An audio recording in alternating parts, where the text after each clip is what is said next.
Greetings, it's Timothy on the Digital Apothecary, and today I want to talk about two products I have that are given to me as demos. To my knowledge, you cannot access them at this current time. Their websites are up, but I thought it's just interesting to talk about where stuff is going.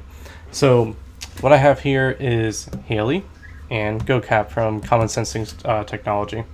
So this is basically really cool stuff because these are sensors and such. And if you're hearing a noise, this is actually a little robot that's talking. This is Vector. Hey, Vector. I like when you pet him because then he like purrs and everything. But hey, you. I'm gonna put you back. Hey, Vector. Go to sleep. Yeah, there you go. Anyway, so we got this Haley and GoCap. And Haley is from Adherence. They make smart sensors for inhalers. So if I was to open the box, it basically comes out like that. I already took out the charger and charged up. So they make different sensors for inhalers on the market. So like you have like these are for MDIs or meter dose inhalers. So if you notice, they're only made for certain ones. So it's because of different form factors in development. So you have to keep that in mind. So depending on what inhaler you're using, then you would have to order the right sensor to go on it. And that's probably, to me, one thing that stands out to me as you start making certain devices meant out to help with adherence beyond just oral medications, is taking into account just design factors. Where can that be a problem? Okay, so this is for ProAir. This won't fit on like a ProAir, the dry powder ones that just came out. So like you have to keep in mind like what kind are out there. So like if I had, here's a ProAir meter dose inhaler. So what you do is you take this thing, you slide it in, now it's in there, and basically every time you do an actuation, it'll send a signal to a smartphone on the app and say someone did an actuation. And you can still put the cap on and such. So there it's going. I've tried this thing. It works as intended, and I think it's like, because you can see when you put your thumb there and you can rest, take a inhaler, take a puff, and in terms of like size and such, it's not that much bigger and such. Very different compared to some other ones that are on the market, because you've seen like one company's Propeller Health, who got acquired by ResMed for several $100 million. They had different sensors that will go on top, so like a button you press, and every time you press down for actuation, then you would send a ping out that you took them. And even then, like all these sensors, like then you take into account what are different types of inhalers. So these are basically short-acting beta, and so are SABAs. But what if you have like a LAMA or an ICS, or just there's probably about like I want to say 15 plus different inhaler designs I've seen on the market at this current time, like twist inhalers and such. So you have to have the different sensors for each one. These are things I think that, to me, really stand out. I mean, is it like a stopgap design that we're facing in terms of how we get smart technology for sensor for adherence measurement? Is this the easiest way to do things, just tagging a sensor on? Should we have medications that should be having sensors put into them directly? These are questions I philosophically ask myself in terms of where the market's going in terms of development and design of this stuff. I really haven't in my own head decided what is the best. I think a lot of stuff comes into contact is like pricing, development, even for patients with sensors and such. If you put this stuff on, what if your insurance doesn't cover this 1 month and you go to a different inhaler because of your insurance, because let's suppose the payers and everything else get into a big debacle, and does it still work? Case in point, this is GoCap.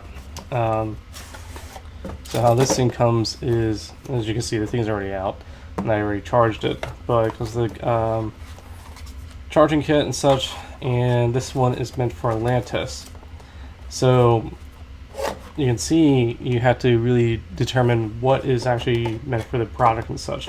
So in this case, as you see, it's up and running.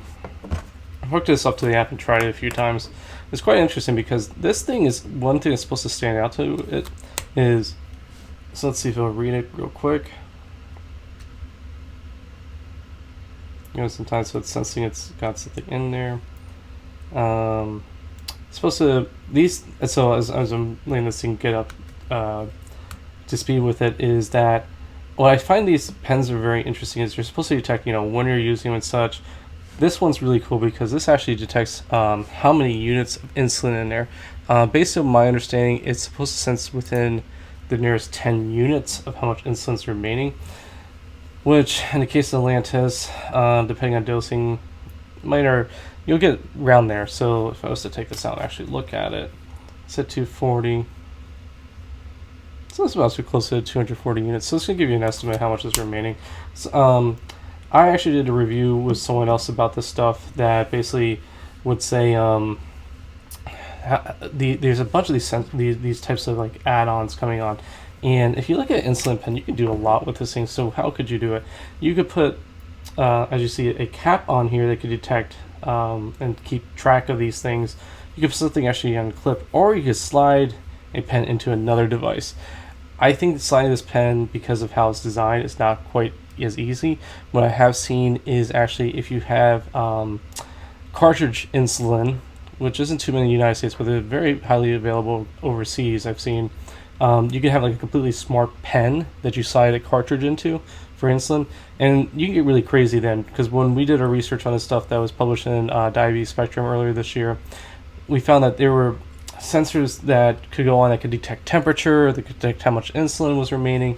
The pens, whenever they were removed and such, would see that dose was basically that someone was probably removing it to give themselves a dose and such. Then you could basically track how much and how frequently they were using it.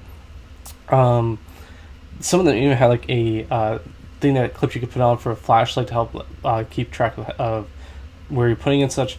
I've seen some other ones though, I think like Insulog and some others, where you can put the clip on the back here, and basically as you do this, it will actually then track how many clicks are being done, and that it can measure then how much insulin was then delivered.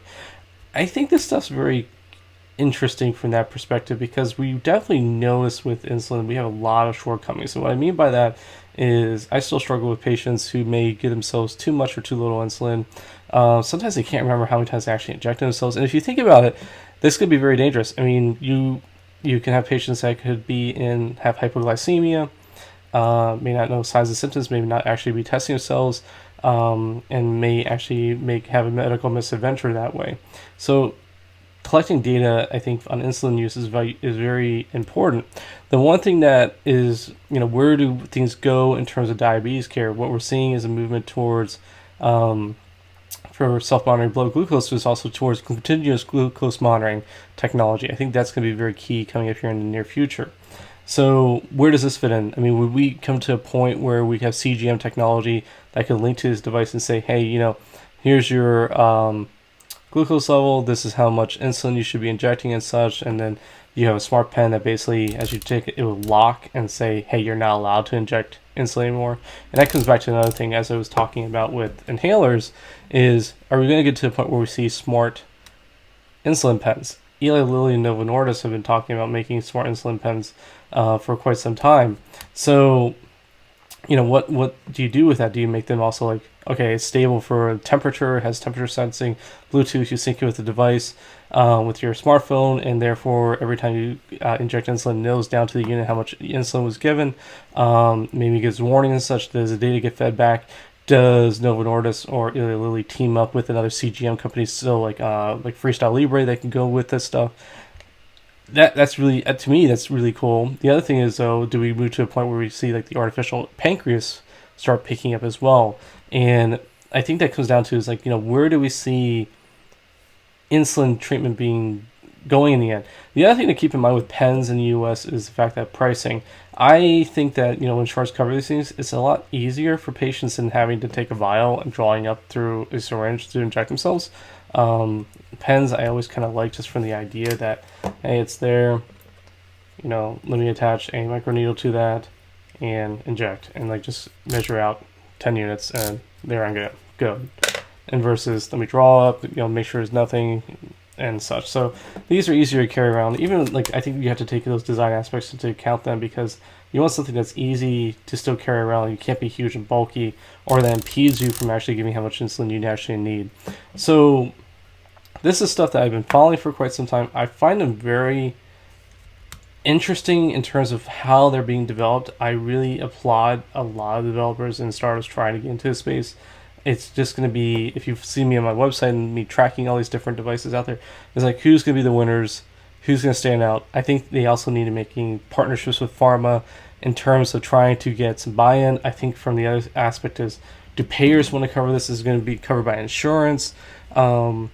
Is it just going to be research based? I think there's a lot of questions related to that, especially as we move away from oral medications, because with oral medications, I mean, like in terms of adherence and such and tracking, it kind of like they're used a lot, but medications with an alternative administrative route compared to oral, I think you start getting to down this whole rabbit hole about, what is the best way that could be delivered. Is Insulin Pens, are we pretty much done in terms of design? Is there going to be new stuff coming out that could outpace the model and utilization of the device in the future?